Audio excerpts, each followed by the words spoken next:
जिंदगी और मौत के बीच की जो लाइन है वो आखिर कहाँ खींचनी चाहिए? ये सवाल काफी सेंसिटिव है, लेकिन भारत में हाल ही में एक बहुत बड़े कानूनी फैसले ने हमें इसका जवाब देने के और करीब ला दिया है। आज हम इसी पर बात करने वाले हैं, सम्मान के साथ मृत्यु के अधिकार पर। 13। ये सिर्फ एक नंबर नहीं है। जरा सोचिए, ये उन सालों की गिनती है जो एक इंसान ने एक तरह से जिंदगी और मौत के बीच में बिताए। और यही वो संख्या है जिसने भारत में सम्मान से मरने के अधिकार की पूरी बहस को एक नई दिशा दे दी है। ये कहानी है हरीश राणा की, जो पूरे 13 साल तक एक ही हालत में रहे और जिनका मामला भारत के कानूनी इतिहास में एक मील का पत्थर बन गया। 11 मार्च 2026 को सुप्रीम कोर्ट के एक ऐतिहासिक फैसले ने इस पूरी बहस को सेंटर में ला दिया। और यह फैसला किसी और के नहीं बल्कि हरीश राणा के ही केस में आया था। तो आखिर कौन थे हरीश राणा? वो 32 साल के एक नौजवान थे, लेकिन 2013 में छत से गिरने के एक हादसे ने उनकी जिंदगी पूरी तरह से बदल दी।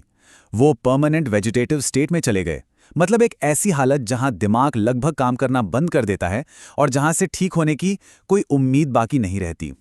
हरीश के मामले का जो पूरा फोकस था वो एक मेडिकल प्रोसीजर पर था, केन हाइर, यानी clinically assisted nutrition and hydration. अब अगर इसे आसान भाषा में समझे तो मतलब ये है कि उन्हें ट्यूब के जरिए आर्टिफिशियली खाना और पानी दिया जा रहा था, और यही वो तरीका था जिससे उन्हें इतने सालों तक कह सकते हैं जिंदा रखा गया था। और सुप्रीम कोर्ट ने इसी प्रोसीजर को, इसी तरीके के लाइफ सपोर्ट को रोकने की इजाजत दे दी। ये एक बहुत बड़ा और सच कहूं तो एक बहुत ही मानवीय फैसला था। अब इस स्लाइड में जो कोर्ट का तर्क है वो वाकई में गौर करने वाला है। जजों ने कहा, जब किसी मरीज के ठीक होने की कोई जरा भी उम्मीद ना हो तो उसे सिर्फ मशीनों के सहारे बायोलॉजिकली जिंदा रखना उसके सम्मान के साथ मृत्यु के अधिकार का उल्लंघन है। ये बयान सिर्फ एक कानूनी बात नहीं है, ये इंसानी गरिमा की एक बहुत पावरफुल पुष्टि है। तो सवाल उठता है कि इस फैसले का आधार क्या है? ये हमें पैसिव यूथेनेशिया यानी कि निष्क्रिय इच्छा मृत्यु के कॉन्सेप्ट पर लाता है। चलिए जरा समझते हैं कि ये आखिर है क्या। सबसे जरूरी बात है कि इन दोनों के बीच का फर्क समझा जाए। देखिए, एक्टिव यूथेनेशिया का मतलब है किसी घातक पदार्थ से, किसी इंजेक्शन से जान को खत्म करना, जो भारत में हत्या माना जाता है और पूरी तरह से गैर कानूनी है।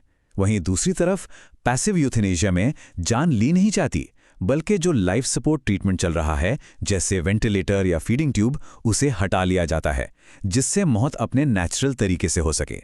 और भारत में बहुत सख्त गाइडलाइंस के साथ सिर्फ इसी की इजाजत है।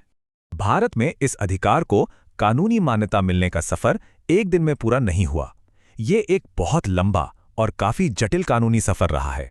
आइए एक नजर डालते हैं कि ये कानून समय के साथ कैसे बदला है।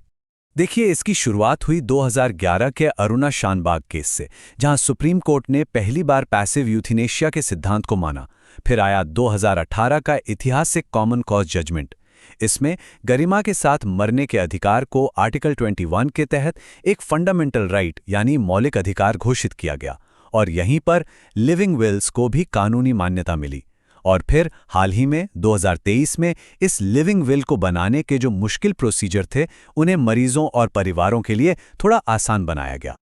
तो ये लिविंग विल आखिर है क्या? सीधे साधे शब्दों में कहें तो ये एक कानूनी दस्तावेज है। इसके जरिए कोई भी इंसान पहले से ही ये निर्देश दे सकता है कि अगर वो कभी ऐसी गंभीर हालत में पहुंच जाए जहां से ठीक होना नामुमकिन हो, तो उसे मशीनों के सहारे जिंदा ना रखा जाए।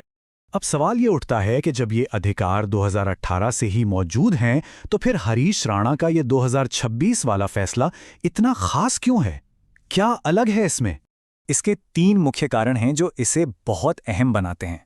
पहला, ये पहली बार है जब सुप्रीम कोर्ट ने 2018 के बने हुए कानून को सीधे तौर पर लागू करते हुए किसी मरीज का लाइफ सपोर्ट हटाने का आदेश दिया। इससे ये सिद्धांत से हकीकत बन गया।